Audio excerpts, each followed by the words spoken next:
యోహాను సువార్త 14వ అధ్యాయం.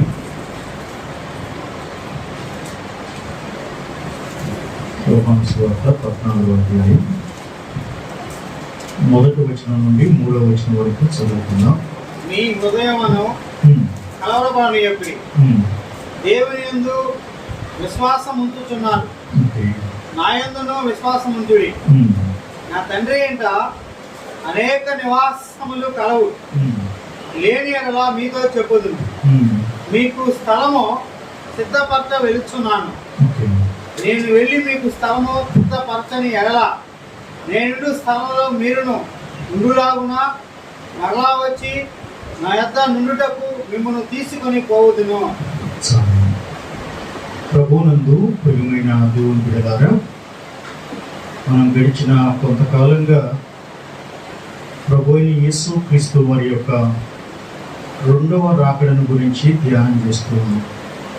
ఆయన మధ్యాకాశంలోనికి వస్తాడని, మధ్యాకాశంలోనికి వచ్చినప్పుడు తన సంఘాన్ని ఆయన ఎత్తుకొని వెళతాడని, తీసుకొని వెళతాడని మధ్యాకాశంలోనికి ధ్యానం చేస్తూ ఉన్నాం.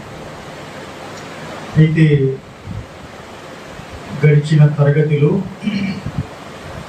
ఒలీవల కొండ మీద ప్రభు యేసు క్రీస్తు వారు చేసిన ప్రసంగంలో నుండి ఆయన ఎలాగూ తన రాకడను గురించి తెలియజేశాడో చదివాం. ఒలీవల కొండ మీద ప్రభు యేసు క్రీస్తు వారు చేసిన ప్రసంగం మత్తయి సువార్తలోను, మార్కు సువార్తలోను, లూకా సువార్తలోను రాయబడి ఉందని చెప్పాను. ఏ అధ్యాయాల్లో కూడా రాయబడి ఉందో చెప్పాను. ఎవరైనా చెప్తారా? జస్ట్ కొండ మీద ప్రసంగం మత్తయి సువార్త 5వ అధ్యాయం. అయితే నేను అడుగుతున్న ప్రశ్న, ఒలీవల కొండ మీద ప్రభు యేసు క్రీస్తు వారు చేసిన ప్రసంగం మత్తయి సువార్తలో ఏ అధ్యాయాలలో రాయబడి ఉంది అని అడిగితే, మత్తయి సువార్త 24వ అధ్యాయం, 25వ అధ్యాయం, ఈ రెండు అధ్యాయాలు కూడా ప్రభు యేసు క్రీస్తు వారు ఒలీవల కొండ మీద చేసిన ప్రసంగాన్ని సవిస్తారంగా ప్రస్తావించారు. అలాగనే మార్కు సువార్త 13వ అధ్యాయం చదివిన ఒలీవల కొండ మీద ఉన్న ప్రసంగమే మనకు జ్ఞాపకం వస్తుంది. ఇకపోతే లూకా సువార్త 21వ అధ్యాయం, ఈ లూకా సువార్త 21వ అధ్యాయం కూడా ఒలీవల కొండ మీద ఉన్న ప్రసంగాన్ని తెలియజేస్తుంది. మొదటిగానేమో మత్తయి సువార్త 24, 25 అధ్యాయాలు, రెండవదిగా మార్కు సువార్త 13వ అధ్యాయం, మూడవదిగా లూకా సువార్త 21వ అధ్యాయం. ఈ మూడు సువార్తలలో కూడా ప్రభు యేసు క్రీస్తు వారు ఒలీవల కొండ మీద ఉండి తన శిష్యులకు చెప్పిన ప్రసంగం గ్రంథస్థం చేయబడింది. ఈ ప్రసంగంలో ప్రభు యేసు క్రీస్తు వారు తన మరల రెండవ రాకడను గూర్చి, తన మరల రావడాన్ని గూర్చి ప్రస్తావిస్తూ ఒక 5 ఉపమానములు చెప్పినాడు. ఆ 5 ఉపమానములు కూడా గడిచిన తరగతిలో మనం ధ్యానం చేశాం. ఆ ఉపమానముల ప్రస్తావన నేను మరలా వెళ్ళడం లేదు, కానీ 5 ఉపమానములు ప్రభు యేసు క్రీస్తు వారు ఒలీవల కొండ మీద తన శిష్యులకు బోధించాడు. ఆ 5 ఉపమానముల ద్వారా తాను తిరిగి రానై ఉన్నాను అని ఆయన తన శిష్యులకు తెలియజేశాడు. అయితే ఇక్కడ చాలా మందికి వచ్చిన సమస్య లేదా చాలా మందికి ఉన్నటువంటి అభ్యంతరం ఏమిటంటే, ఉపమానాలు. ఉపమానము అంటే ఏమిటి చెప్పండి? ఉపమానము అంటే ఏమిటి? ఎవరైనా చెప్తారా? ఆయన ఉపమానము ద్వారా బోధించెను, ఉపమానము లేక ఆయన ఏమీ బోధించలేదు అనే మాటలు మనకి సువార్తలలో కనబడతాయి కదా. ఇంతకీ ఉపమానము అంటే ఏమిటి? ఏదైనా ఒక అర్థవంతమైన విషయాన్ని నేరుగా కాకుండా సూటిగా నేరుగా కాకుండా ఒక కథారూపకంగా చెప్పడం. ఒక చిన్న కథని తీసుకొని ఆ చిన్న కథలో ఈనాటి సెక్యులర్ భాషలో మాట్లాడితే మోరల్ ఆఫ్ ద స్టోరీ అంటారు. మోరల్ ఆఫ్ ద స్టోరీ అంటే ఏమిటి? ఆ కథలో ఉన్నటువంటి నీతి ఏమిటి అంటారు లౌకిక భాషలో మాట్లాడితే. కానీ బైబిల్ భాషలో మాట్లాడితే ఆ ఉపమానం యొక్క సారాంశము ఏదనగా the essence of the parable అంటారు. Essence of the parable. చాలా మందికి యేసుక్రీస్తు ప్రభువు నేను నేరుగా రెండవ రాకడలో వస్తాను అనేటువంటి మాట వాడకుండా నేను పెళ్లి కుమారుడిగా వస్తాను, మీరు కన్యకల్లాగా ఉన్నారని, లేకపోతే యజమానుడు దాసులకు తలాంతులు ఇచ్చిపోయాడు అని, లేదా యజమానుడు దేశాంతరం పోయి ఏ జామును వస్తాడో తెలియదు అని ఇలా ఉపమానములు చెప్పినాడు కదా. ఆయన నేరుగా ఎక్కడైనా తన రాకడను గురించి ప్రస్తావించాడా? ఇవన్నీ కూడా పరోక్షంగా చెప్పబడినవి కదా. These are all indirect statements from the Lord Jesus Christ in the name of parables. So అవి కాకుండా ఆయన ఎక్కడైనా ప్రత్యక్షంగా నేరుగా తన నోట్లో నుండి నేను మరలా రెండవ రాకడలో వస్తాను అని చెప్పాడా అని చాలా మంది అభ్యంతరం వ్యక్తం చేస్తూ ఉంటారు, ప్రశ్నిస్తూ ఉంటారు. అటువంటి వారి కొరకు మనం యోహాను సువార్త 14వ అధ్యాయం చదివాం. యోహాను సువార్త 14వ అధ్యాయంలో 2వ వచనం 3వ వచనం యొక్క సారాంశం ఏమిటంటే, నా తండ్రి ఇంటి అనేక నివాసములు కలవు, లేని ఎడ్లా నేను మీతో చెప్పుదును, మీకు నివాస స్థలము సిద్ధపరచడానికి వెళుతూ ఉన్నాను.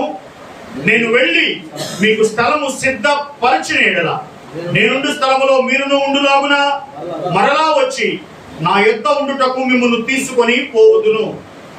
ఈ మాట ప్రకారం ప్రభువైన యేసుక్రీస్తు వారు మరలా తాను వస్తానని వాగ్దానం మనకి చేశాడా, చేయలేదా? సంఘానికి చెప్పినటువంటి వాగ్దానం. వాస్తవానికి యోహాను సువార్త 13వ అధ్యాయం నుండి 17వ అధ్యాయం వరకు కూడా 13వ అధ్యాయం, 14వ అధ్యాయం, 15వ అధ్యాయం, 16వ అధ్యాయం, 17వ అధ్యాయం, ఈ 5 అధ్యాయాలు కూడాను యేసుక్రీస్తు ప్రభు వారు గురువారం రాత్రి, తాను అప్పగింపబడబోవు రాత్రి, పస్కా పండుగకు ముందు రాత్రి ఆయన తన శిష్యులతో కలిసి మేడగదిలో ఉన్నప్పుడు శిష్యులకు చేసిన ప్రసంగం. ఇందాక ఇండైరెక్ట్ గా ఆయన ఉపమానములలో మాట్లాడిన సంగతులు ఏవైతే ఉన్నాయో అవి ఒలీవల కొండ మీద మంగళవారం రాత్రి పూట ఆయన చేసినటువంటి ప్రసంగం. ఒలీవల కొండ ప్రసంగమేమో మంగళవారం చేశాడు, మేడగది ప్రసంగమేమో గురువారం చేశాడు. ఆయన అప్పగించబడి సిలువ వేయబడిందేమో శుక్రవారం రోజున, ఆయన తిరిగి లేచిందేమో ఆదివారం రోజున. యేసుక్రీస్తు ప్రభువారి చివరి వారమును మాత్రం మనం బాగా జ్ఞాపకం ఉంచుకోవాలి. పండి చెప్పండి, ఒలీవల కొండ ఏ వారం చెప్పాడు ప్రసంగం? ఒలీవల కొండ మీద శిష్యులకు చెప్పిన ప్రసంగం ఏ వారం చెప్పాడు? మంగళవారం చెప్పాడు. మేడగది మీద శిష్యులకు చెప్పిన ప్రసంగం ఏ వారం చెప్పాడు? గురువారం చెప్పాడు. ఇప్పుడు మంగళవారం చెప్పిందేమో మత్తయి సువార్త 24, 25 అధ్యాయాలు, మార్కు సువార్త 13వ అధ్యాయం, లూకా సువార్త 21వ అధ్యాయం. గురువారం రాత్రి మేడగదిలో చెప్పిన ప్రసంగమేమో యోహాను సువార్త 13వ అధ్యాయం నుండి 17వ అధ్యాయం వరకు 5 అధ్యాయాలు కూడా ఆయన మాట్లాడాడు. ఇప్పుడు మనం చదివిన వాక్య భాగం 14వ అధ్యాయంలో యేసుక్రీస్తు ప్రభు వారు చెప్పిన కొన్ని మాటలు, ముఖ్యంగా 3వ వచనం చదివితే, నేను వెళ్ళి, ముందుగా ఏం చెప్పాడు ఆయన? నేను వెళతాను, ముందుగా నేను వెళతాను. నేను వెళ్ళి అంటే అర్థం ఏమిటి? ముందుగా నేను వెళతాను. నేను వెళ్ళి నేనుండు స్థలములో మీరును ఉండులాగున మరలా వచ్చి, ఆ మాట విన్నారా? నేను వెళ్తాను, మరలా వస్తాను, వచ్చి మిమ్మల్ని తీసుకుని పోతాను. ఈ 3 మాటలు బాగా జ్ఞాపకం ఉంచుకోవాలి. మొదటిదేమో నేను వెళ్తాను, రెండవదిగా నేను మరలా వస్తాను, మూడవదిగా మిమ్మల్ని తీసుకొని పోతాను. ప్రభు యేసుక్రీస్తు వారు సంఘాన్ని తీసుకుని వెళతాను అనడానికి ఉన్నటువంటి బలమైన ఆధారం ఇది. ఆయన నేరుగా ప్రస్తావించినటువంటి పాఠం ఇది. ఇంతకీ 13వ అధ్యాయం కాస్త బ్యాక్గ్రౌండ్ చదివితే మనం 13వ అధ్యాయంలో యేసుక్రీస్తు ప్రభు వారు ఎరిగిన సంగతులు 3 చెప్తాడు. ఏమిటో కాస్త చదువుతారా మీరు? ఆయన తాను ఎరిగిన సంగతులు 3 చెప్పాడు 13వ అధ్యాయంలో. యోహాను సువార్త 13వ అధ్యాయంలో తాను ఎరిగిన సంగతులు 3 చెప్పాడు. ఏమిటవి? తాను ఈ లోకములో నుండి ఆహా తండ్రి యొద్దకు వెళ్ళవలసిన ఆ గడియ వచ్చానని ఉమ్. యేసు పస్కా పండుగ ముందే ఎరిగాడట. ఏమి ఎరిగాడు? ఎరిగినవాడు. ఏమి ఎరిగినవాడు? లోకములోనున్న తన వారిని ప్రేమించి కాదు కాదు, ఆయనకు ఒక విషయం తెలుసు అన్నాడు. అక్కడ ఏమి తెలుసు? రైట్. తాను ఈ లోకము నుండి తండ్రి యొద్దకు వెళ్ళవలసిన గడియ వచ్చి ఉన్నది అని ఆయనకు బాగా తెలుసు. ఆయన ఎరిగినవాడు మొదటిగా. రెండవసారి కూడా ఎరిగినవాడు అని ఉంటుంది. ఎక్కడ? ఇదే 13వ అధ్యాయంలో రెండవసారి కూడా ఎరిగినవాడు అని ఉంటుంది. ఎక్కడ?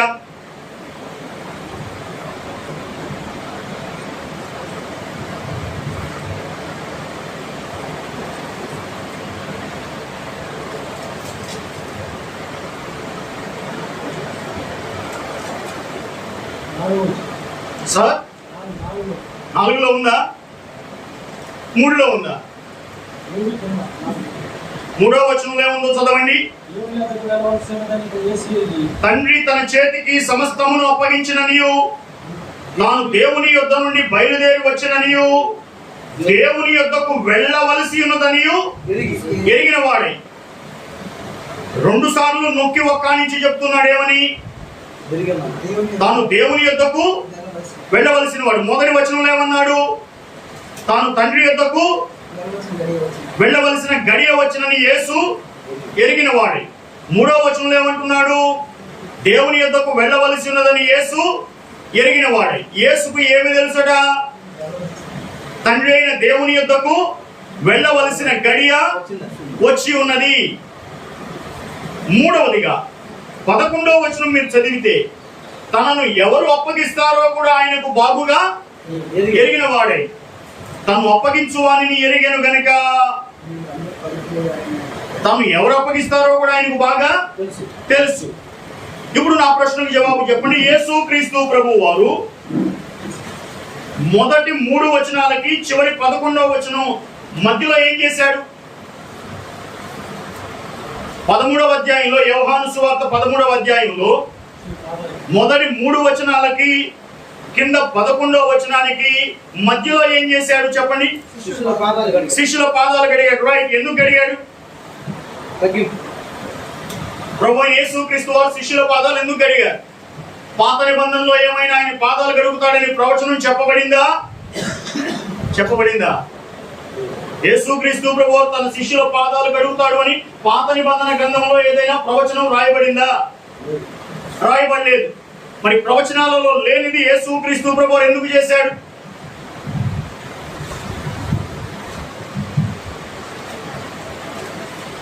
ఆయన ఎరిగినవాడు. ఏమి ఎరిగినవాడు? తండ్రి యొద్దకు వెళ్ళవలసిన గడియ వచ్చినదని ఎరిగినవాడు. ఆయన గడియ ఎరిగినవాడు అని చెప్పి మొదటి 3 వచనాల్లో ప్రస్తావించినాడే. ఆ 3 వచనాల తర్వాత నుండి కింద 11వ వచనంలోనేమో అప్పగించేవాడు ఎవరో కూడా ఎరిగి ఉన్నాడే. ఈ 2 సందర్భాలు ఎరుగుటకు మధ్యలో వ్రాయబడినటువంటి సంఘటన ఏమిటంటే, ఆయన తన శిష్యుల యొక్క పాదాలు కడిగాడు. ఆయన తన శిష్యుల యొక్క పాదాలు ఎందుకు కడిగాడు అన్నది పాటు. సార్, ఎందుకు కడిగాడు ఆయన పాదాలు? రైట్. చేతులే కడగొచ్చుగా, కాళ్ళే ఎందుకు కడగాలి? ముఖం కడగొచ్చుగా. పాదాలు ఏమవుతాయి? నడుస్తాయి. అని ఇప్పుడు పాదాలు కడగడం వల్ల ప్రభువు యేసుక్రీస్తు వారు ఏం చెప్పదలుచుకున్నారు? ఆయన మార్గంలో మళ్ళీ నడవమనియా? ఇంకా దానికి ఏదైనా వ్యాఖ్యానం చెప్తారా?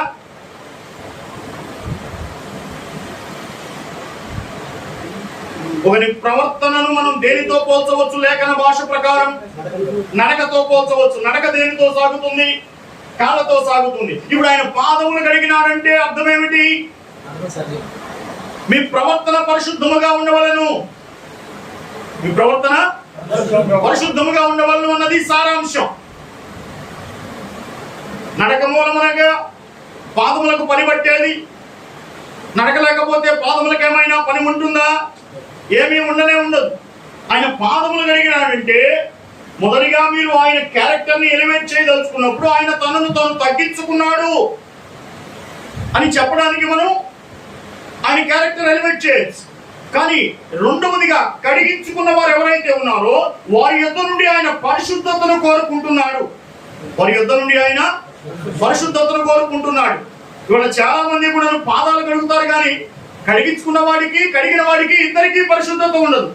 చాలా సంఘాలు కడిగినప్పుడు తెగ మురిసిపోతూ ఉంటారు, కడిగినప్పుడు తెగ అడ్వర్టైజ్మెంట్ చేసుకుంటూ ఉంటారు.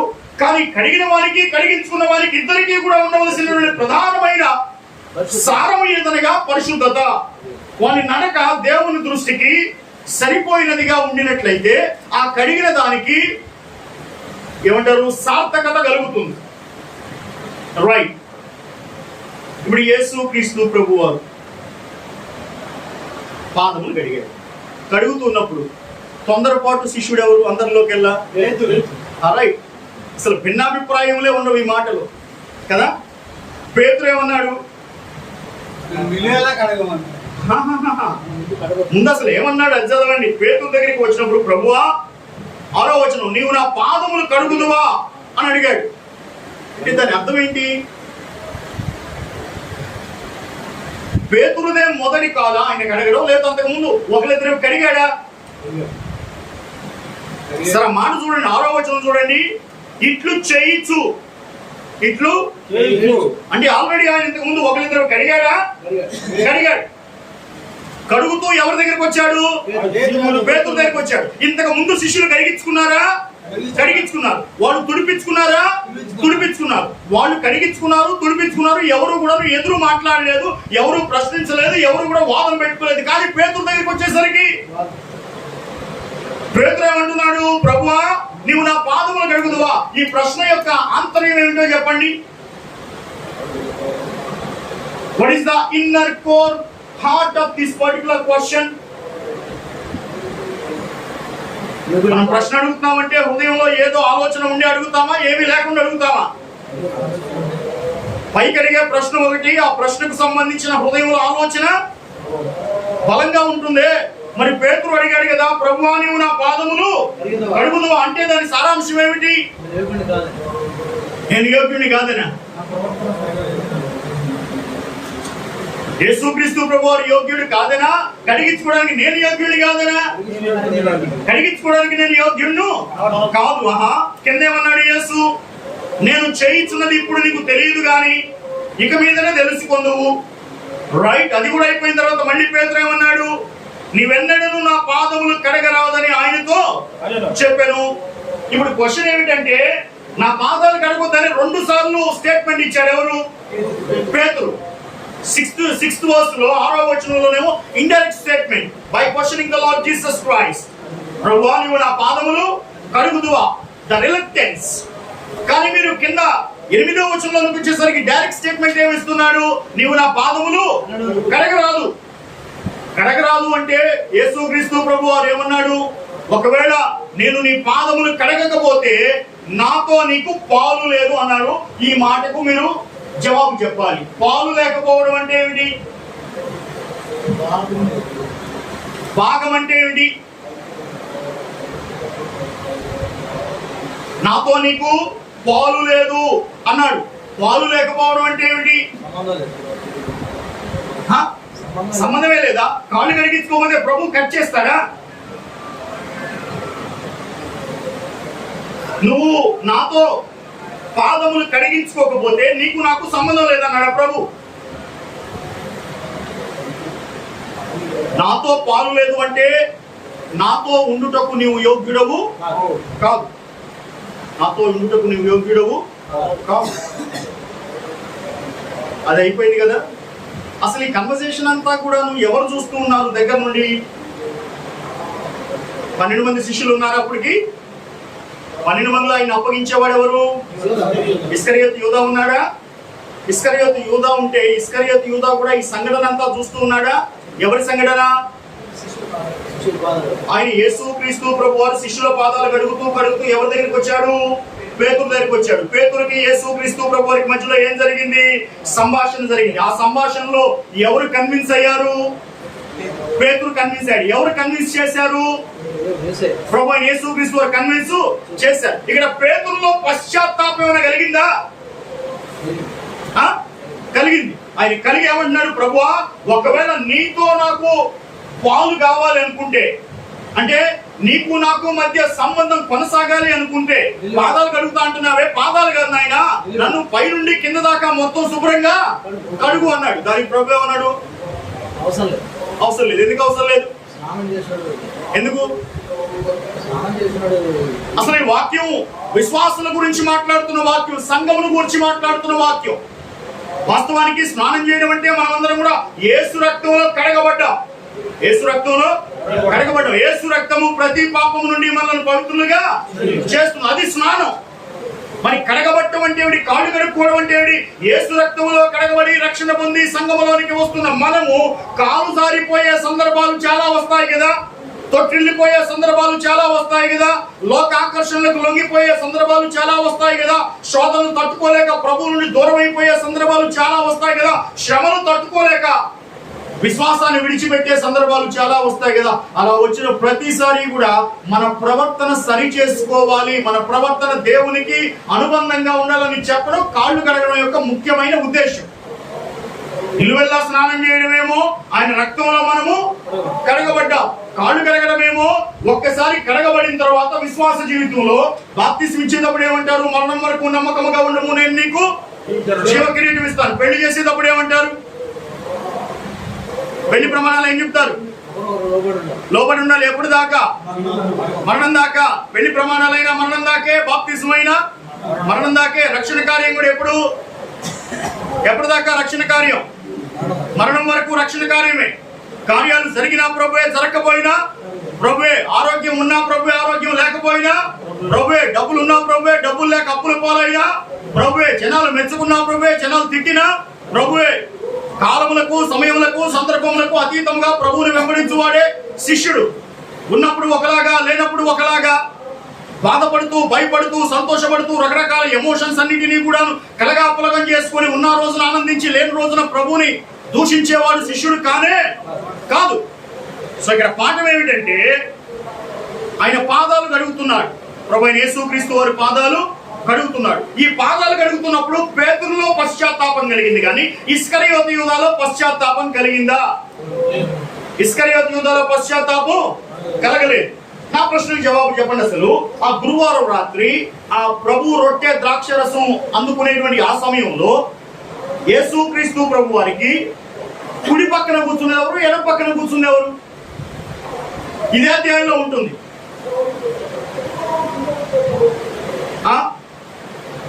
13వ అధ్యాయంలో ఉంటుంది. యోహాను సువార్త 13వ అధ్యాయంలో ఉంటుంది. ఆయన రొమ్మును అనుకున్నది ఎవరు?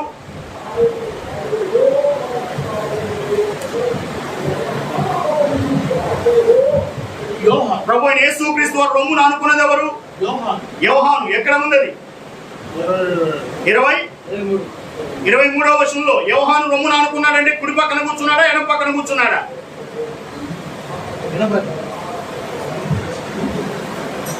ఇంతవరకు అంగీకరించారా? అపోస్తలుడైన యోహాను. ఏ యోహాను? అపోస్తలుడైన యోహాను. యేసుక్రీస్తు ప్రభు వారికి ఏ పక్కన కూర్చున్నాడు? 23వ వచనం ప్రకారం ఆయన శిష్యులలో యేసు ప్రేమించిన ఒకడు యేసు రొమ్మున ఆనుకొని ఉండెను. అంటే యోహాను ఎక్కడ కూర్చున్నాడు? యేసుక్రీస్తు ప్రభు వారికి రొమ్ము ఎక్కడ ఉంటుంది? గుండె కన్నా గుండెగా గుండె పక్కన ఉండింది. ఎవరికన్నా ఉందా కుడి వైపున? లేదా మధ్యలో ఎవరికైనా ఉండిద్దా? కింద ఏమైనా ఉండిద్దా? ఉండదుగా. గుండె ప్లేస్మెంట్ ఎవరికైనా కానీ ఎడం పక్కనే కదా, రైట్. ఇప్పుడు ఎడం పక్కన యోహాను కూర్చున్నాడు, కుడి పక్కన ఎవరు కూర్చున్నారో చెప్పండి. వాక్యంలో లేదు కానీ మీ వాక్యానుభవానికి ఒక చిన్న పరీక్ష. పేతురా? సీమోను పేతురా? అనలారా ప్రశ్న చూడండి. 21వ వచనంలో మీలో ఒకటి నన్ను అప్పగించును అని ఎవరు చెప్పారు? ప్రభువైన యేసుక్రీస్తు వారు చెప్పారు. అంతేనా? ఈ మాట ఎవరికి వినపడుతుంది? ఈ మాట ఎవరికి వినపడుతుంది? దగ్గర కూర్చున్న వారికి. దగ్గర ఎవరు కూర్చున్నారు? యోహాను కూర్చున్నాడు. యేసుక్రీస్తు ప్రభు వారి గుండెకు ఆనుకున్నవాడు గనక. అయితే 24వ వచనంలో మీరు చూడండి, ఎవరిని గూర్చి ఆయన చెప్పానో అది తమకు చెప్పుమని సీమోను పేతురు అతనికి సైగ చేశాడు. ఎవరికి? యోహానుకు సైగ చేశాడు. ఇప్పుడు యోహాను ఎడమ పక్కన కూర్చుంటే, పేతురు కుడి పక్కన కూర్చుంటే, పేతురు యోహానికి సైగ చేయాల్సిన అవసరం ఉందా? నేను కూర్చున్నాను సార్, నా పక్కన ఒకళ్ళు, ఎడమ పక్కన ఒకళ్ళు, కుడి పక్కన ఒకళ్ళు కూర్చున్నారు. ఇప్పుడు నేను మాట్లాడే మాటలు ఇద్దరికి సమానంగా వినిపిస్తాయా? వినిపించవా? వినిపిస్తాయా? యేసుక్రీస్తు ప్రభువు శిలువ మీద ఉన్నప్పుడు కుడి పక్కన ఒక దొంగ, ఎడమ పక్కన ఒక దొంగ ఉన్నాడు. ఇద్దరు కూడా సమానంగా మాటలు విన్నారా లేదా? విన్నారు. మధ్యలో ఉన్నవాడి మాటలు ఇరు ప్రక్కలా ఉన్న వారికి ఖచ్చితంగా వినబడతాయి. మరి పేతురు కుడి వైపున కూర్చుంటే పేతురు ఎందుకు మళ్ళీ యోహాన్ని అడిగాడు? పేతురు ఎందుకు మళ్ళీ యోహాన్ని అడిగాడు? కొంచెం కిందకు వస్తే, అప్పుడు యేసు రమ్మును ఆనుకొనుచు, ప్రభువా వాడెవడు అని అడిగాను. ఎవరు? యోహాను. అడిగితే యేసేమన్నాడు? నేను ఒక ముక్క ముంచి ఎవరికి ఇచ్చేదనో వాడే నన్ను అప్పగిస్తాడు అని చెప్పి ఒక ముక్క ముంచి సీమోను కుమారుడకు ఇస్కరియోతు యూదాకు అప్పగించెను. ఇస్కరియోతు యూదాకు అప్పగించెను. ఈ కన్వర్సేషన్ అంతా కూడా మోస్ట్లీ ఎవరి మధ్యలో జరుగుతుంది? శిష్యుల మధ్యలో కాదు. ప్రభువైన యేసుక్రీస్తు వారి మధ్యలో ఉన్నారు. యోహాను ఎడమ పక్కన ఉన్నాడు, కుడి పక్కన ఇస్కరియోతు యూదా కూర్చున్నాడు. ఈ కన్వర్సేషన్ మొత్తం కూడా మెజారిటీగా ఎవరి మధ్యలో సాగుతుంది? ఈ ముగ్గురు మధ్యలోనే సాగుతుంది. మిగిలిన 10 మంది కూడా ఆడియన్స్ లాగా ఉన్నారు. ఒక్క పేతురు మాత్రం ప్రతి దాంట్లో ముందుంటాడు కనుక ఇక్కడ కూడా ఒక ప్రశ్న అడిగాడు. అంతేనా? ఇప్పుడు చూడండి, నిన్ను కుడి పక్కన కూర్చోబెట్టుకున్నాడే ప్రభువైన యేసుక్రీస్తు వారు. యేసు ప్రేమించిన శిష్యుడని యోహానుతో పాటు సమానంగా చూశాడే. నీకు పశ్చాత్తాపం కలగాల వద్దా? ఆయన పాదాలు కడుగుతా అన్నప్పుడు నీకు పశ్చాత్తాపం కలగాల వద్దా? కలగాలి కదా. అందరిలాగా నువ్వు కూడా ఏమీ తెలియనట్టు పాదాలు కడిగించుకున్నావే. ఇంతకు ముందు పోయి బేలవాడుకొని ఎన్ని వెండి నాణ్యాలు తెచ్చుకున్నావు? 30 వెండి నాణ్యాలు తెచ్చుకున్నావే. అప్పుడు అసలు పశ్చాత్తాపం ఎవరికి రావాలి? నీకు రావాలి. ప్రభువా నన్ను క్షమించు నాయనా, తెలియక నీ కోసం వెళ్ళి నిన్ను అప్పగిస్తానని 30 వెండి నాణ్యాలు తెచ్చుకొని ఎవరికి తెలియకుండా రహస్యంగా దాచిపెట్టుకున్నాను. ప్రభువా నన్ను క్షమించు నాయనా అని ఏడుపు ఎవరికి రావాలి? ఇస్కరియోతు యూదాకి రావాలి. కానీ వచ్చిందా? ఎప్పుడు వచ్చింది? ఆయన్ని పట్టించాక, ఆయనకి శిక్ష పడిన తర్వాత అప్పుడు ఈయన పోయి నిరపరాధి రక్తమును, నీతిమంతుని రక్తమును నేను అప్పగించాను. రావాల్సిన కాలంలో పశ్చాత్తాపం రాకపోతే, పశ్చాత్తాపం వచ్చిన కాలంలో ప్రభు కనికరం నీకు ఉండదు. When God gives you some time to repent, it's our duty to repent. పాదాలు కడిగించుకుని పశ్చాత్తాపం లేకుండా ఉన్నవాడు ఇస్కరియోతు యూదా. ఇప్పుడు చూడండి 30వ వచనంలో, వాడు ఆ ముక్క పుచ్చుకొని వెంటనే బయటికి వెళ్ళిపోయాడు. అప్పుడు రాత్రి వేళ. ఏ వేళ? రాత్రి వేళ. ఇక వెళ్ళిపోవడం తన జీవితంలో నిత్యమైన చీకటిలోనికి ప్రవేశించాడు. నిత్యమైన చీకటిలోనికి ప్రవేశించాడు. ఇక వెలుగు సంబంధి కానే కాదు. రైట్. ఆయన వెళ్ళిపోయిన తర్వాత అప్పుడు యేసుక్రీస్తు ప్రభు వారు 14వ అధ్యాయంలో తన 2వ రాకడను గురించి మాట్లాడుతున్నాడు. ఇప్పుడు చెప్పండి, రాకడకు సంబంధించిన వర్తమానాలు ప్రభు అర్హులైన వారికి అందజేస్తాడా? అర్హత లేని వారికి కూడా అందజేస్తాడా? రైట్. ఇప్పుడు మనం బాగా వింటున్నామంటే ప్రభు దృష్టికి మనం యోగ్యులమనే కాదా? యోగ్యులేనా? యోగ్యులం కాదు. కానీ ప్రభు కృప మన మీద ఉంది. యోగ్యులం కానీ కాదు. చెప్పడానికి నేనైనా, వినడానికి మీరైనా మనం ఎవరు యోగ్యులం కానే కాదు. కానీ ప్రభు కృప మన మీద మెండుగా ఉంది కనుక ప్రభు మనకి బోధిస్తున్నాడు. సరే, ఇప్పుడు పాఠం ఏంటంటే, ఆయన వస్తాను అని మరలా చెప్పాడు కదా. ఆయనతో పాటు అపోస్తుల కార్యం 1వ అధ్యాయం 11వ వచనంలో ఆయన పరలోకమునకు ఆరోహణమై వెళ్ళిపోతూ ఉన్నప్పుడు 1:11 చదవండి. గలిలయ మనుషులారా, గలిలయ మనుషులారా, మీరెందుకు నిలిచి ఆకాశం వైపు చూచుచూ ఉన్నారు?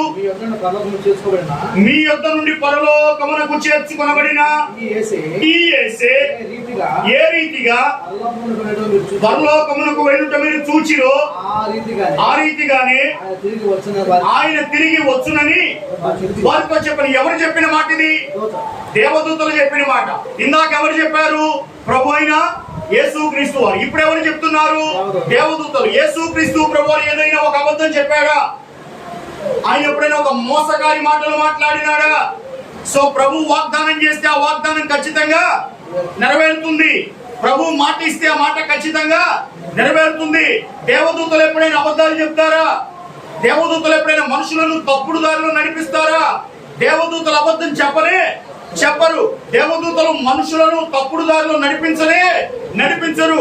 కాబట్టి ప్రియమైన దేవుని బిడ్డలారా, పాఠం ఏమిటంటే ప్రభు అయిన యేసుక్రీస్తు వారు తాను తిరిగి మధ్యాకాశంలోనికి వచ్చి తన సంఘాన్ని రాకడలో ఎత్తుకుంటాను అని, తీసుకువెళ్తాను అని నేరుగా ప్రత్యక్షంగా తెలియజేశారు.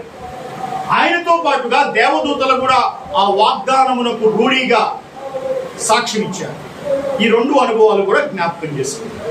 ఇప్పుడు చెప్పండి, యేసుక్రీస్తు ప్రభువారు మధ్యాకాశంలోనికి మనల్ని అనగా సంఘాన్ని, పరిశుద్ధులైన వారిని, ఏర్పరచబడిన వారిని, ఆయన సంకల్పంలో ఉన్న వారిని మధ్యాకాశంలోనికి తీసుకువెళ్ళడానికి వస్తాడా? రాడా? వస్తాడా? ఖచ్చితంగా వస్తాడా? రైట్. ఒకవేళ ఆయన రాకముందు మనం చనిపోయాం, అప్పుడేమైంది? ఆయన రాలేదు. ఆయన రాకముందే మనము చనిపోయాం. అప్పుడేమైంది? సావును గురించి యోబు పలికిన ఒక మాట చదవండి. 14వ అధ్యాయం, యోబు గ్రంథం 14వ అధ్యాయం 1వ వచనం నుండి 12వ వచనం వరకు ప్రశాంతంగా చదివి సహాయం చేయండి.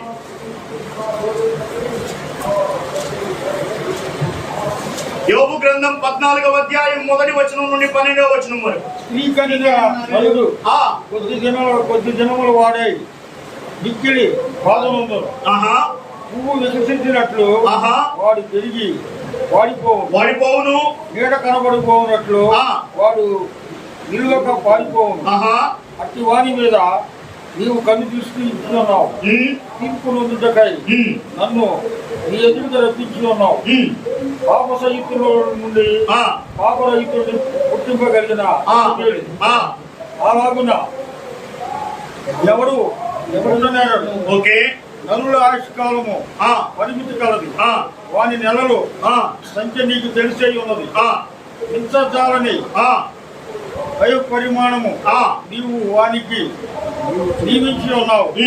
కూలి వారి వలె తమకు నియమింపబడిన పనిని వారు ముగించు వరకు వారు విశ్రమము నొందినట్లు వారి వేపు చూడక ఉండుము. ఓకే. వృక్షము నరకబడిన ఎడల అది తిరిగి దిగుచ్చుననియు దానికి లేత కొమ్మలు వేయవనియు నమ్మకము కలదు. దాని వేరు భూమిలో పాతదైపోవును. దాని అడుగు మట్టిలో చీకిపోయినను నీటి వాసన మాత్రము చేత ఓకే. లేత మొక్క వలె అది కొమ్మలు వేయును. అయితే నరుడు మరణమై కదలలేక పడి ఉందురు. ఓకే. నరుల ప్రాణము విడిచిన తరువాత వారేమైపోవుదురు? ఓకే. తటాక జలములు ఎట్లించిపోవునో, నది నీరు ఎట్లు ఎండి అలించిపోవునో అలాగుననే నరులు పండుకొని తిరిగి లేవరు. ఆకాశము గతించిపోవు వరకు వారు మేలుకొనరు. ఎవరును వారిని నిద్ర లేపజాలరు. ఈ వాక్య భాగం అంతా చదివిన తర్వాత నరుని యొక్క ఆయుష్కాలమును దేనితో పోల్చాడు? 12వ అధ్యాయంలో 14వ అధ్యాయంలో మొదటి 12 వచనాల ప్రకారం నరుని ఆయుష్కాలమును లేదా నరుని జీవితమును దేనితో పోల్చినాడు యోబు?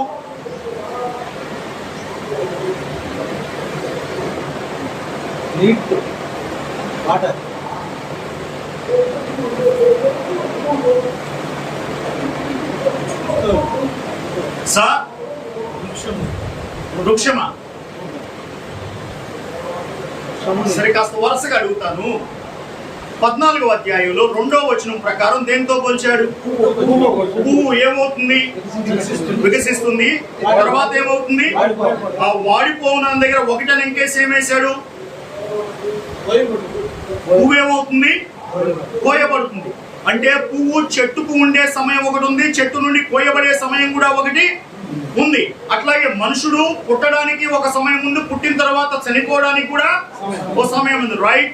అదే 2వ వచనంలో ఇంకొక మెటాఫోర్ చెప్పాడు. ఏమిటది? ఇంకొక నీడ. నీడ ఎలా ఉంటుంది? ఆ నీడతో పోల్చాడు. అంటే నీడకి మనిషి జీవితానికి ఎలా కంపేర్ చేయొచ్చు? నీడ ఎప్పుడు ఎక్కువగా ఉంటుంది, నీడ ఎప్పుడు ఉండదు. పోనీ ఇంకోళ్ళు అడుగుతాను, అసలు నీడ శాశ్వతమా మనిషికి? సరే, నీడ శాశ్వతం కానప్పుడు మన జీవితం కూడా శాశ్వతము, రైట్? ఈ 2 ఫిలాసాఫికల్ థాట్స్ అర్థమైనాయా? ఒకటి పువ్వు, రెండోది నీడ, రైట్? ఇక తర్వాత 6వ వచనం చదవండి. కూలీవారి. కూలీవారి సంగతి ఏంటి చెప్పండి? కూలీవారి సంగతి ఏంటి? ఉదయాన్నే పనికి రావాలి, మధ్యాహ్నం భోజనం చేయాలి, సాయంత్రం పని దిగాలి, పని దిగిన తర్వాత మళ్ళీ తిరిగి ఇంటికి వెళ్ళిపోవాలి. ఇప్పుడు అట్లాగే మనం కూలీ వాళ్ళమట. ఎవరు? కూలీ వాళ్ళం. ఇప్పుడు దేనికి వచ్చాము? భూమి మీదకి కూలి చేయడానికే వచ్చాం, పని చేయడానికే వచ్చాం. మన పని, మన భోజనం, మన వసతి అంతా కూడా అయిపోయే దినం ఒకటి ఉండిసా లేదా? సాయంకాలం అయితే ఎక్కడికి వెళ్ళాలి? ఇంటికి వెళ్ళిపోవాలా? అప్పుడప్పుడు చనిపోయిన వాళ్ళ దగ్గర ఆదరణ కూటాలకి ప్రసంగాలు చెప్తారు. అతడి సేవా దినములు ముగించబడినప్పుడు అతడు తన ఇంటికి, ఎవరైనా ఎవరైనా ఆయనకు పేరు ఉంది బైబిల్లో. ఎవరు సార్? జకరియా గారు. లూకాసు వార్తలో ఉంటాడు ఆయన. తన సేవా దినములు ముగించినప్పుడు, తన పరిచర్య దినములు ముగించబడినప్పుడు తిరిగి తన ఇంటికి వెళ్ళిపోయాడు. అంతటి ఎవరి ఇంటికి వారు వెళ్ళిపోయారు. ఇది ఎక్కడ ఉంటుంది? యోహాను సువార్త 8వ అధ్యాయం. అంతటి ఎవరి ఇంటికి వారు వెళ్ళిపోయారు. ఎవరింటికి వారు వెళ్ళాలా వద్దా? వెళ్ళకుండా ఇక్కడే ఉంటామంటారా? ఇక్కడే ఉండడానికి చాలా ప్రయత్నాలు చేస్తారు, కానీ దేవుడు నియమించిన దాన్ని దాటుకొని పోగలిగిన వాడు ఎవడు లేనే లేడు. మరణము రుచి చూడక బ్రతుకు నరుడు ఎవరైనాను ఉన్నాడా? ఎవడును లేడు. సో పాఠం ఏంటంటే, మరణం గురించి యోబు చెప్పిన ఫిలాసాఫికల్ థాట్స్ ప్రకారం ఒకటి పువ్వు లాంటిది మన జీవితం, రెండవది నీడ లాంటిది మన జీవితం, మూడవది కూలీవాని పని లాంటిది మన జీవితం. మరణించాం, చనిపోయాం, పాతి పెట్టబడ్డాం. పాతి పెట్టబడిన వారు ఎప్పటి వరకు లేవకుండా ఉంటారు? నేను చెప్పేది విశ్వాసులు అవిశ్వాసులు అని కాదు, జనరల్ గా నరులు ఎప్పటి వరకు లేవకుండా ఉంటారు? సార్, విశ్వాసులు అయితే ఎప్పటి వరకు లేవకుండా ఉంటారు? ప్రభువైన యేసుక్రీస్తు వారి రాకడ వరకు విశ్వాసులు లేవకుండా ఉంటారు, అంతేనా? మొదటి పునరుద్ధానం అంటే ఏమిటి మరి?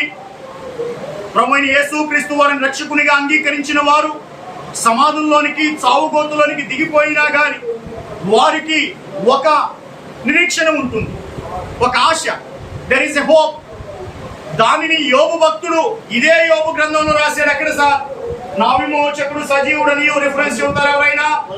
19వ అధ్యాయం యోబు గ్రంథం చదవండి. 23వ వచనం నుండి 25వ వచనం వరకు చదవండి. నా మాటలు వ్రాయబడవలననే 27 నుండి చదవండి. అయితే 25 నుండి చదవండి సార్. 19వ అధ్యాయం 25. అయితే నా విమోచకుడు సజీవుడని, నా విమోచకుడు సజీవుడు, తరువాత ఆయన భూమి మీద నిలుచునని నేను ఎరుగుదును.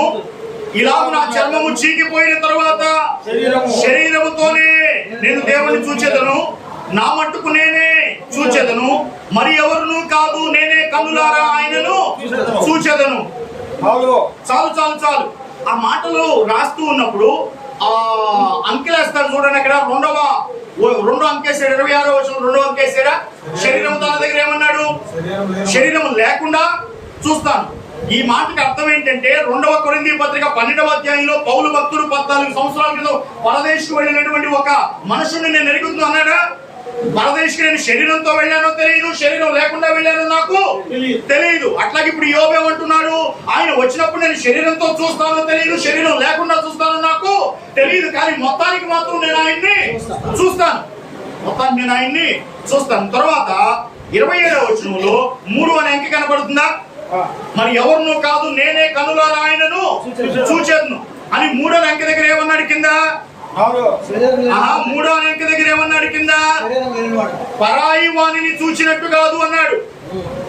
మాట వింటున్నారా? పరాయి వాణ్ణి చూసినట్టు కాదు. పరాయి వాణ్ణి చూసే విధానం ఏంటి, అయిన వాణ్ణి చూసే విధానం ఏంటి చెప్పండి?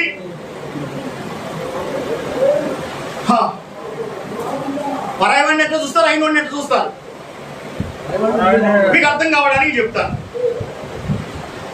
మా తమ్ముడు ఉన్నాడు, కొత్తగా కాలేజీలో జాయిన్ అయ్యాడు. కాలేజీ నుంచి ఇంటికి రావాలి, బస్సు ఎక్కాలి.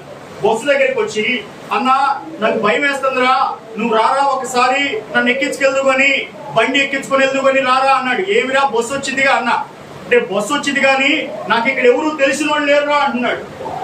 ఎవరు తెలిసిన వాళ్ళు లేరేంటి? బస్సు అన్నాక బస్సులో జనం ఉంటారా ఉండరా? బస్ స్టాప్ అన్నాక బస్ స్టాప్ లో జనం ఉంటారా ఉండరా? చుట్టుపక్కల బడ్డీ కొట్లు జనం ఉంటారా ఉండరా? మరి ఎంతమంది జనం ఉంటే నాకు ఎవరు తెలిసిన వాళ్ళు లేరురా అంటున్నావేంటి? వాళ్ళందరూ ఉన్నా గానీ పరాయి వాడే. అన్ననే వాడు మాత్రం అయిన వాడు. ఇప్పుడు అయిన వాడిని చూసే విధానం ఏంటి, పరాయి వాడిని చూసే విధానం ఏంటి చెప్పండి? అయిన వాడిని చూడగానే ముఖంలో ఏమొచ్చింది? కళ వచ్చిందా? నవ్వు వచ్చిందా? ధైర్యం వచ్చిందా? వెలిగిపోతుంది కదా కొంతమందికి ముఖాలు. Right right right. పరాయుడిని చూస్తే అసలు ముక్కు ముఖం మనకి తెలియదు, వాడి ప్రవర్తన ఏమిటో మనకి తెలియదు, వాడి కుటుంబ నేపథ్యం ఏంటో మనకి తెలియదు, వారిని కూర్చున్న నాలెడ్జ్ మనకి zero. So when we meet a foreigner, అంటే మనకు తెలియని వాడిని మనం చూసినప్పుడు మనం పెద్దగా సంతోషించం, కానీ తెలిసిన వాడిని చూసినప్పుడు, అయిన వాడిని చూసినప్పుడు, కావలసిన వాడిని చూసినప్పుడు మనలో సంతోషం కలుగుతుంది. ఇప్పుడు ఏమన్నాడు చూడండి, 27వ వచనంలో ఏమంటున్నాడు పెద్ద ఆయన యోబు గారు, నా మట్టుకు నేనే చూచెదను, మరి ఎవరును కాదు, నేనే కన్నులారా ఆయనను చూచెదను, నేను ఆయన నా సొంత వారిగా చూస్తాను. ఇప్పుడు చెప్పండి, ప్రభు అయిన యేసు క్రీస్తు వారిని చూడాలి అంటే మరణించిన మనము, సమాధి చేయబడిన మనము, చావుగోతులోనికి దిగిపోయిన మనము, మట్టిలోకి దిగిపోయిన మనము తిరిగి పునరుద్ధానంలో లేపబడాలా వద్దా? లేపడాలి కదా. ఈ లెగిసిన రోజున మనం ప్రభు అయిన యేసు క్రీస్తు వారి దగ్గరికి మధ్యాకాశంలోనికి వెళతామా వెళ్ళమా? వెళతాం. వెళ్ళినప్పుడు మనకి సంతోషం కలుగుతుందా, బాధ కలుగుతుందా? భూమి మీద ఉన్నంత కాలం నీకు పాటలు పాడేనే ప్రభువా, భూమి మీద ఉన్నంత కాలం నీ వాక్యాన్ని ధ్యానం చేశాను, నీ ఆజ్ఞలను ధ్యానం చేశాను, నీ శాసనాలు చదివాను, నా ప్రవర్తన సరిచూసుకున్నాను, ఎన్నో కష్టాల మధ్యలో విశ్వాసంతో విజయాన్ని సాధించాను. ప్రభువా నీ కోసమే కదా నేను ఇంత భక్తి చేసింది. చెప్పండి, భక్తి ఆయన కోసం చేయాలా మన కోసం చేయాలా? మన కోసమా? భక్తి దేనికి చేయాలన్నా? అసలు ప్రభువుని ఎందుకు అంగీకరించాలి? కోరికలు తీర్చేవాళ్ళు చాలా మంది లేరా? ఉన్నారా లేరా? నువ్వు భక్తి ఎందుకు చేయాలంటారు? కాదు కాదు కాదు, ఇంకోళ్ళు అడుగుతారు, భూలోకపు అవసరాల కోసం భక్తి చేయాలా, పరలోకపు సంతోషం కోసం భక్తి చేయాలా? పరలోకపు సంతోషం కోసమేనా? భూలోకపు అవసరాల కోసం కాదా? భూలోకపు అవసరాలు ఫస్ట్ ప్రయారిటీ, సెకండ్ ప్రయారిటీయా? Second priority. ఫస్ట్ ప్రయారిటీ ఏమిటి? మీరు బైబిల్ చదివేటప్పుడు బాగా జ్ఞాపకం చేసుకుని రెండు కేటగరైజ్ చేయడం నేర్చుకోవాలి. వాక్యంలో ఉన్నదంతా తీసుకొని అన్ని కూడా భూలోకానికి అన్నట్టుగా అన్వయించుకోకూడదు. ఇంకొక ప్రశ్న కూడా జవాబు చెప్పండి, ఆది కాండంలో దేవుడు చేసిన ఏ వాగ్దానమైనా ఆది కాండంలో నెరవేరిందా? ఆది కాండంలో దేవుడు చేసిన ఏ వాగ్దానం అయినా ఆది కాండంలో నెరవేరిందా? నా ప్రశ్న అర్థమైందా? ఆది కాండంలో దేవుడు వాగ్దానాలు చేశాడా చేయలేదా? ఎవరికి చేశాడు? చాలా మందికి చేశాడు, చాలా మందికి చేశాడు. వాళ్ళలో ఎవరికైనా ఆది కాండంలోనే వాగ్దానాలు నెరవేరాయా? ఎవరికి?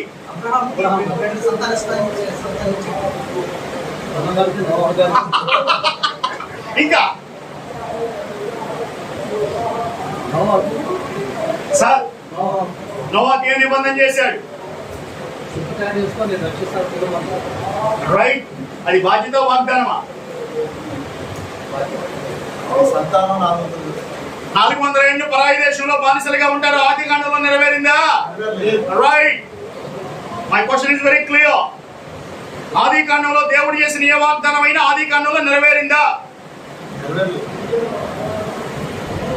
బైబుల్ చదివితే చాలా బాగుంటుంది కదా సార్. చదవకపోతేనే కొంచెం కన్ఫ్యూజింగ్ గా ఉంటుంది. సో భూలోక అవసరాల కోసం ప్రభువుని నమ్ముకోవాలా, పరలోకపు సంతోషం కోసం ప్రభువుని నమ్ముకోవాలా? పరలోకపు సంతోషం అంటే ప్రభువును చూడాలనే కోరిక, ప్రభువుతో కలిసి ఉండాలి అనే ఆశ, ప్రభువుతో యుగయుగాలు గడపాలి అనేటువంటి ఒక తీక్షణమైన ఏమిటది హృదయ లోపల కలిగేటువంటి ఆ తపన, అది ఉంటే మంచిది. పౌలు అనుకుంటే ఏదంటే భూలోకం వరకే మనం భక్తి సాధన చేసిన ఎట్లా ఆ మాట మీరు చదవట్లే కానీ అంటాడు. అసలు భూలోకంలో ఉన్న అవసరాల వరకే మనం భక్తి సాధన చేసిన ఎట్లా చాలా పెద్ద మాట అంటాడా? దౌర్భాగ్యం అంట. నేను చెప్పడానికి ఇష్టపడలేదు కానీ అయ్యారు అన్నారు కనుక ప్రాంప్టింగ్ ఇస్తున్నానే. కేవలం భూలోకంలో ఉన్న అవసరాల కోసం మాత్రమే మనం భక్తి సాధన చేస్తే ఎవడు చూసాడు పోరయ్యా నీ పరలోకం అని చెబుతావు? ఎవడు పోయి వచ్చాడు? చచ్చాక తక్కిడో ఇక్కడ ఎవరికి తెలుసు? నువ్వు చూసి వచ్చావా? నాకు చూపి. ఇటువంటి వితండవాదం, రీజనల్ లాజికల్ ఆర్గ్యుమెంట్ చేసేవాళ్ళు ఉంటారు చూసావా? వాళ్ళందరూ కూడా ప్రభు యేసుక్రీస్తు భూలోక అవసరాల కోసం మాత్రమే ఉపయోగించుకుంటూ ఉంటారు. అవునా? మనుషులు అవకాశవాదులు సార్ భలే ఉపయోగించుకుంటారు. ఎవరిని? మనుషుల్ని ఉపయోగించుకోగలరు, మనుషులు దేవుణ్ణి ఉపయోగించుకోవడంలో మనకున్నంత ఎక్స్పీరియన్స్ అయ్యా అవకాశవాదులు. కానీ నా విమోచకుడు సజీవుడని ఆయన చూడటానికి భక్తి సాధన చేస్తే మన చర్మం చీకిపోయిన తర్వాత భూమిలో ఏమంటారు? చనిపోయినప్పుడు సమాధి చేసినప్పుడు ఆ మాట ఏమిటి? మట్టికి మన్నుగా, దుమ్ముకు దుమ్ముగా, ధూళికి ధూళిగా అప్పగించేస్తాను. ఏమేస్తారు? మట్టి వేస్తారు కదా. అప్పుడు అవయవాలన్నీ ఏమైపోతాయి? మట్టిలో కలిసిపోతాయా? ఏం మిగులుతాయి? ఎముకలు మాత్రం మిగులుతాయా? ఈ ఎముకలకి మనం సమాధి కడతామా? గట్టి రాళ్లతో కడతామా? పావురాయితో కడతామా? పైన సిరివేస్తావా? పండుగొస్తే లైటింగ్ వేస్తావా? ఈ లోపల ఉన్న ఎముకలకి ఏమైనా వినపడుద్దా? ఏం వినపడదు. కానీ ప్రభు యేసుక్రీస్తు మధ్యాకాశంలోనికి వచ్చినప్పుడు బోర శబ్దం మాత్రం వినపడుతుందట. దేనికి? ఎముకలకి చెవులు ఉంటాయా? ఉండవే, కానీ వినపడతాయి.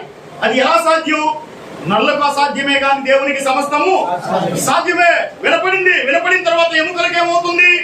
చలనం వస్తుంది. ఈ చలనం వచ్చిన ఎముకలు పైకి లేస్తే ఈ సమాధి ఏమవుతుంది? పగిలిపోతుంది. ఈ పగిలిపోయిన సమాధిలో నుండి నిలబడిన ఎముకలకు దేవుడు జీవమునియగా మహిమదేహము ధరించిన మనమందరము కూడా గువ్వ వలె మధ్యాకాశంలోనికి ఎగిరిపోతాము. ఎగిరిపోయిన తర్వాత ప్రభు అయిన యేసుక్రీస్తు అని ముఖాముఖిగా చూచే దర్శనాన్ని కలిగి ఉంటాం. అయ్యా దానికోసం భక్తి చేయాలి. ఎవరు చెప్తున్నారు పాస్టర్ గారు? వాడు అంటారేమో ఎవరి సంగతో మనకు అనవసరం, నేను దానికోసమే చేస్తాను అనే తీర్మానం మనకుంటే అయ్యా అప్పుడు మనం కూడా బైబిల్ గ్రంథంలో పౌలు ఏమన్నాడు సార్? ఫిలిప్పీ పత్రిక 1వ అధ్యాయం 23వ వచనం చదవండి. లేకపోతే దాన్ని చదవడానికన్నా ముందు మీరు 2వ కొరింథీ పత్రిక 5:7 చదవండి ఒకసారి.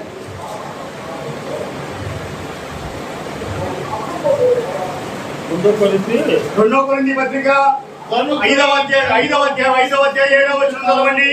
కనుక ఈ దేహములో నివసించినంత కాలం ప్రభువునకు దూరముగా చెప్పండి. ఇప్పుడు పాఠం చెప్పండి. దేహంలో ఉన్నంత కాలం దేవుడికి దగ్గర ఉండవా దూరం ఉండవా? ఎవరికి? ప్రభు యేసుక్రీస్తు వారికి దగ్గరగా ఉన్నట్ట దూరంగా ఉన్నట్ట? దూరంగా ఉన్నట్టే కదా. దేహంలో ఎందుకు దూరంగా ఉన్నట్టు? దేహం ఉంటే దేవునికి ఎందుకు దూరంగా ఉన్నట్టు?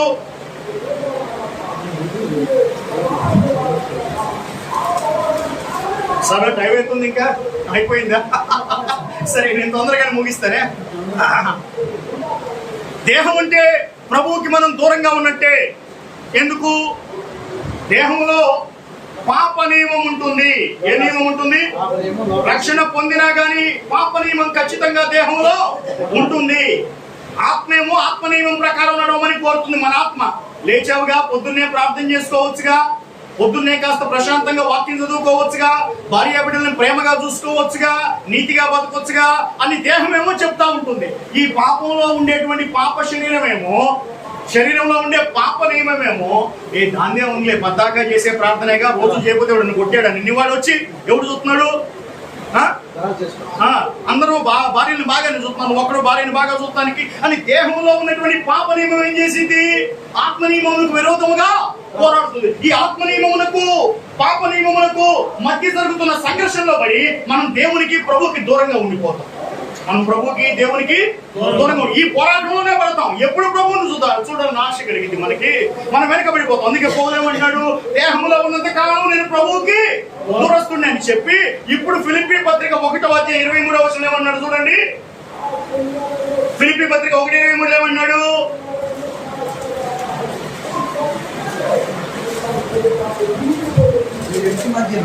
ఈ రెండింటి మధ్యలో చావుకి బ్రతుకి మధ్యలో పోరాటం ఉంది నాకు. చదవండి. ఇరుకున పడిపోయి ఉన్నాను, నేను వెడలిపోయి క్రీస్తుతో కూడా ఉండవాలని నాకు ఆశ ఉంది. ఎక్కడుండాలని ఆశ ఉందంటే ఈయనకి క్రీస్తుతో కూడా ఉండాలనే ఆశ ఉంది. ఈయన శరీరంలో ఉన్నాడు. శరీరంలో ఉంటే క్రీస్తుతో ఉన్నాడా? క్రీస్తుకు దూరంగా ఉన్నాడా? క్రీస్తుకు దూరంగానే ఉన్నాడు. పరిశుద్ధాత్ముడు తోడుగా ఉండి అపోస్తలుడిగా అభిషేకించి సంఘాలకు పత్రికలు రాయించినా కానీ ఈయన క్రీస్తుకి ఎందుకు దూరంగా ఉన్నాడు? శరీరంలో ఉన్నాడు కనుక దూరంగా ఉన్నాడు. ఇప్పుడేమంటాడు? నేను వెళ్ళిపోయి ఎక్కడ ఉండాలి? క్రీస్తుతో కూడా, విత్ క్రైస్ట్ అని 2 తిమోతి పత్రిక 4వ అధ్యాయంలో చనిపోయే సమయానికి తిమోతికి ఏం రాస్తాడు? నేను ఇప్పుడే పానార్పణముగా చదవండి. పోయబడుచున్నానా, పోయబడి ఉన్నానా? 2 తిమోతి పత్రిక 4వ అధ్యాయం 6వ వచనం 7వ వచనం. అది నేను ఇప్పుడు పానార్పణముగా పోయబడుచూ ఉన్నాను, నేను వెడలిపోవు కాలము. ఆ మాట విన్నారా? ఏ కాలము? ఇందాక ఫిలిప్పీ పత్రికలో వాడిన పదం ఏంటి? నేను వెడలిపోయి క్రీస్తుతో కూడా ఉండవలన ఆశ నాకు కలదు అన్నాడు. ఇప్పుడు ఏమంటున్నాడు? వెళ్ళిపోవడం అంటే ఏమిటి అర్థము? నాకు ఇక్కడ ఉంటాం కంటే ఆయన దగ్గరికి వెళ్ళిపోయి ఆయనతో కూడా ఉంటాను. ఎవరితో? క్రీస్తుతో నేను ఉంటాను అన్నాడా? రైట్. ఇది అంటే ఇప్పుడు మనం మరణించిన తర్వాత ఆయన మధ్యాకాశంలోకి వస్తే మనం వెళ్ళిపోయి ఎవరితో ఉంటాం? ప్రభు అయిన యేసుక్రీస్తు వారితో ఉంటాం కదా. పేతురు రాసిన పత్రిక చదవండి. ఇందాక 13వ అధ్యాయం, యోహాను సువార్త 13వ అధ్యాయంలో పేతురుతో ప్రభు ఏమన్నాడు? నేను నీ పాదములు కడగని ఎడల నాతో నీకు పాలు లేదన్నాడు కదా. దాని అర్థం ఇక్కడ పేతురు చెప్తారు చూడండి. 2వ పేతురు పత్రిక మొదటి అధ్యాయం 13వ వచనం 14వ వచనం చదవండి. మరియు మన ప్రభువైన యేసుక్రీస్తు నాకు సూచించిన ప్రకారము నా గుడారము త్వరగా విడిచిపెడుతున్నాను. నేను ఈ గుడారములో ఉన్నంత కాలము సంగతులను జ్ఞాపకం చేసుకుని మిమ్మును రేపటి న్యాయముని ఎంచుకొనుచు నేను మృతి పొందిన తరువాత కూడా మీరు నిత్యము వీటిని జ్ఞాపకం చేసుకున్నట్లు. కాదు. మీరు 2వ పేతురు పత్రిక చదువుతున్నప్పుడు మొదటి అధ్యాయంలో 13వ వచనంలో యేసుక్రీస్తు నాకు సూచించిన ప్రకారము నా గుడారమును త్వరగా విడిచిపెట్టవలసి వచ్చునని ఎరిగి. కాదు. విడిచిపెట్టవలసి వచ్చునని ఎరిగి. ఏ గుడారము? ఈ శరీరము, ఈ దేహం అనే గుడారం విడిచిపెట్టాను. విడిచిపెట్టిన తర్వాత ఎక్కడికి వెళ్తాను? నాకేమన్నాడు? నాతో నీకు పాలు లేదన్నాడే. మరి ఎప్పుడు పాలు ఉంది పేతురుకి? ఈ గుడారం విడిచిపెట్టిన తర్వాతే పేతురుకి యేసుక్రీస్తు ప్రభు వారితో పాలు ఉంది. అంతేనా? రైట్. మీరు ఇంకొక మనిషిని కూడా చూడండి. స్టెఫన్ దగ్గరికి వెళ్ళండి. స్టెఫన్ అనగానే ఏం గుర్తు రావాలి? అపోస్తుల కార్యం 8వ అధ్యాయం 7వ అధ్యాయం 59వ వచనం చదవండి. ప్రభువును గూర్చి మొరపెట్టుచు యేసు ప్రభువా నా ఆత్మను చేర్చుకో అని ప్రార్థన చేశాడు. ఎక్కడికి చేర్చుకోమని? ఎవరితో ఉండడానికి? ప్రభు అయిన యేసుక్రీస్తు వారితో ఉండడానికి. ఏం విడిచిపెడుతున్నాడు ఇక్కడ స్టెఫను? శరీరం విడిచిపెడుతున్నాడు, దేహం విడిచిపెడుతున్నాడు. దేహం విడిచిపెట్టి ఏమైనా కోరిక కోరుతున్నాడు? ప్రభువా నా ఆత్మను నీ యొద్దకు చేర్చుకో, నేను నీతో ఉంటాను అన్నాడు. ఇంకా బాగా అర్థం కావాలంటే మీరు సిలువ మీద దొంగ దగ్గరికి వెళ్ళండి. దొంగ దగ్గరికి వెళ్తే ఏమన్నాడు దొంగతో? నేడు నీవు నాతో కూడా. ఎవరితో కూడా? నాతో కూడా. ఎవరితో? ఇప్పుడు ప్రభు అయిన యేసుక్రీస్తు వారితో. ఎవరితో ఉంటానని చెప్పాడు పౌలు? ప్రభు అయిన యేసుక్రీస్తు వారితో. పేతురు ఎవరితో ఉంటానని చెప్పాడు? ప్రభు అయిన యేసుక్రీస్తు వారితో. స్టెఫన్ ఎవరితో ఉంటానని ప్రార్థన చేశాడు? ప్రభు అయిన యేసుక్రీస్తు వారితో. ఇప్పుడు మనం ఎవరితో ఉండాలి? ఎవరితో ఉండాలి? మొదటి తెస్సలోనిక పత్రికలో 4వ అధ్యాయములో 17వ వచనములో సంఘం ఎత్తబట్టం గురించి రాస్తూ పౌలు పలికిన మాట చదవండి. సదాకాలము మనము ప్రభువుతో ఉందుము. ఎవరితో? ప్రభువుతో ఉందుము అంటే దాని అర్థం ఏంటి? We will be with the Lord Jesus Christ. మనం ఎవరితో ఉంటాము? ప్రభువుతో ఉంటాము. దొంగ ఎట్లాగైతే యేసుతో కూడా పరదేశంలోనికి వెళ్ళాడో, పౌలు ఎట్లాగైతే ప్రభువుతో క్రీస్తుతో కలిసి ఉండాలని ఆశపడ్డాడో, పేతురు ఎట్లాగైతే నా గుడారం విడిచిపెట్టి క్రీస్తుతో ఉండాలని కోరుకున్నాడో, స్టెఫను ఎలాగైతే ప్రభువా నా ఆత్మను చేర్చుకోమని క్రీస్తుతో ఉండడానికి ఇష్టపడ్డాడో, అలాగే మనం కూడా సంఘం ఎత్తబడినప్పుడట, మృతులమైపోయిన మనము తిరిగి ప్రభువుని కలుసుకున్నప్పుడు, లేదా సజీవులుగా ఉన్నప్పుడే ప్రభు వస్తే మనం ఆయన్ని కలుసుకున్నప్పుడట ఆయనతోనే జీవిస్తాం, ఆయనతోనే కలిసి ఉంటాం, ఆయనతోనే కలిసి ఉంటాం, ఆయనతోనే జీవిస్తాం. అయ్యా ఈ గుడారం విడిచిపెట్టామే, ఈ నివాసం విడిచిపెట్టామే, ఈ దేహం విడిచిపెట్టామే. అక్కడ యేసుక్రీస్తు ప్రభువు అంటాడు, నా తండ్రి ఇంటి అనేక నివాస స్థలములు కలవు. అంటే ఏంటి? అక్కడ కూడా మన కోసం అన్న గదులు కడుతున్నాడా? అయ్యా చాలా మంది చెప్పే ఇంటర్ప్రిటేషన్ అదే. మనం కూడా ఆయన అక్కడ గదులు కడుతున్నాడు అని చెబుతారు. గదులు కట్టడం కాదు. ఈ దేహం పోతే, ఈ గుడారం పోతే, ఈ నివాసం పోతే మనకు దేవుడు మహిమ దేహాన్ని ఇస్తాడు, మహిమ గుడారం ఇస్తాడు. మన గుడారానికి మహిమ. గుడారం మీదకి మహిమ ఎక్కడ దిగి వచ్చింది? గుడారం మీదకి మహిమ ఎక్కడ దిగి వచ్చింది? ఆ ప్రత్యక్ష గుడారం మీదకి నిర్గమకాండంలో చివరి అధ్యాయంలో మోషే నిర్మించిన ప్రత్యక్ష గుడారం మీదకి దేవుని మహిమ దిగి వచ్చిందా? దిగి రాలేదా? అది మన మహిమ శరీరములకు, మహిమ దేహములకు గురుతై ఉన్నది. అది కేవలం ఒక స్థలానికో ఒక కట్టడానికో సంబంధించింది కానే కాదు. ఈవెన్ సొలొమోను కట్టించిన కట్టడం కూడా దేవుని మహిమ దిగి వస్తే యాజకులు నిలవలేకపోయారే. యేసుక్రీస్తు ప్రభువు ఏమన్నాడు? ఇదిగో ఈ రాతి మీద రాయి ఉండకుండా ఈ కట్టడం కూడా పడవేయబడుతుందని చెప్పాడా? చెప్పలేదా? మహిమ దిగి వచ్చిన స్థలం కూడా పడవేయబడింది. కట్టడాల గురించి ఎక్కడా కూడా ప్రభు గొప్పగా చెప్పలేదు. సార్ దేహం, ఈ దేహం, ఈ గుడారం, ఈ శరీరం కృషించిపోతుంది, చీకిపోతుంది, మరణం చూస్తాం. కానీ మధ్యాకాశంలోనికి వెళ్ళినప్పుడు ఆయన ఇంట అనేక నివాస స్థలములు కలవు. అంటే ప్రతి ఒక్కరు కూడా మహిమ గుడారములు ధరించుకుంటాం, మహిమ దేహములు ధరించుకుంటాం. ఆ మహిమలో ప్రభువుతో కలిసి ఉంటాం, ప్రభువుతో కలిసి ఉంటాం. ఈ మాట గుర్తుపెట్టుకోవాలి. ప్రభువుతో కలిసి ఉంటాం, క్రీస్తుతో కలిసి ఉంటాం, ఆయనతో కలిసి ఉంటాం. ఆయనతో కలిసి ఉన్నటువంటి ఏ ఒక్కరూ కూడా నరకానికి వెళ్ళరు. ఇప్పుడు చెప్పండి, భక్తి ఎందుకు చేయాలి? భక్తి ఎందుకు చేయాలి? ఆయన్ని చూడాలి, ఆయన్ని చూడాలి. భూలోకంలో అవసరాలు ఉంటాయి, నేను కాదన్ను. ఆయన భూలోక అవసరాలు తీరుస్తాడు, దాన్ని కూడా నేనేమి కాదన్ను. కానీ భూలోక అవసరాలు మన ప్రథమ ప్రాధాన్యత కాకూడదు. Our first priority should not be earthly needs. మరి ఏం కావాలి అడిగితే మన ప్రథమ ప్రాధాన్యత మన ప్రభువైన యేసుక్రీస్తు వారిని చూడాలనే కోరిక, ఆయనతో కలిసి మహిమ దేహమును ధరించుకుని యుగయుగాలు ఆయనతో జీవించాలనే ఆశ. ఎక్కడ చెప్పాడు ప్రభు యేసుక్రీస్తు వారు మరలా తిరిగి వచ్చి తీసుకెళ్తాను అంటే?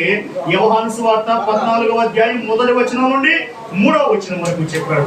కనుక మన జీవితాన్ని, మన భక్తి జీవితాన్ని ప్రభు యేసుక్రీస్తు వారిని చూడాలన్న కోరికతో కొనసాగిద్దాము. ఆశ కలిగిన ప్రాణమును తృప్తిపరిచే దేవుడు రాకడలో ఎత్తబడే కృప మనకందరికీ దయచేయును గాక. ఆమేన్.